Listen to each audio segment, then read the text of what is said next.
Okay, good day guys. Welcome back to this channel.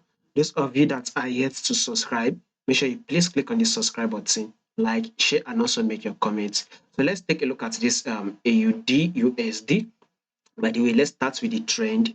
First, this is an uptrend move. That is one higher highs and higher lows is what we can see playing out. And we can see that a new highs has been made. I think today we actually added that new highs that finally broke this previous highs that we were watching. So if you see this movement like this was an highs on this AUD USD. Then a pullback was made around this level. A new highs. You can see this highs that broke this highs and a pullback was made. Then a new highs was made on this AUD USD that actually broke this previous highs and a pullback. Now you can see that a new ice has now been formed. You can see that this new ice has broken this previous ice. So let's see this ice actually push up again before we actually get that drop, right? So this AUD USD for the 10th, which is the next day, I would be expecting, let's see, maybe, will I say 100 pips bullish move?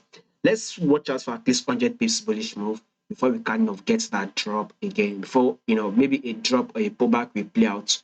Reason is that this level that we have highlighted that you can see red, you can see that price have been reacting to this level. And if you know, once price has reacted to a level previously, especially multiple times, there's higher probability, or will I say possibility, that once price gets to that same level again, price will definitely react to that level. So you can see this level here. Once price tapped this level, we had a rejection that it went up. Also, there's this level again. Price gave us a rejection and it went up. You can see that there was a reaction at that level. Once price actually went up, we kind of had like a pullback at this level. Price reacted at this level by giving us a pullback.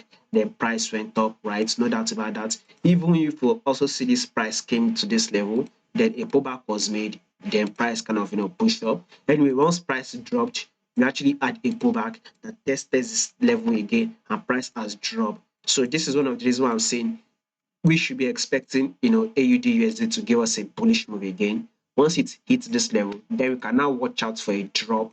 So I mean, maybe if you can hit, if 70 pips will take us to that level, then before drop will be made, fine. All I just want you to know is that kind of like a pullback will happen at this area. I just wanted to watch out for it. That is what I wanted to know. And if you take a look at this 4-hour time frame, I think it would be best for the pullback to be made on a 4-hour time frame before you go ahead and take your buy, because I strongly believe that if price has once tapped this level here, once a pullback comes to the same level, you should see the pullback tap this level, then we can go ahead and take our buy. At least we'll be able to even grab more pips. So AUD USD, by the way, we should be expecting a bullish move for the next day.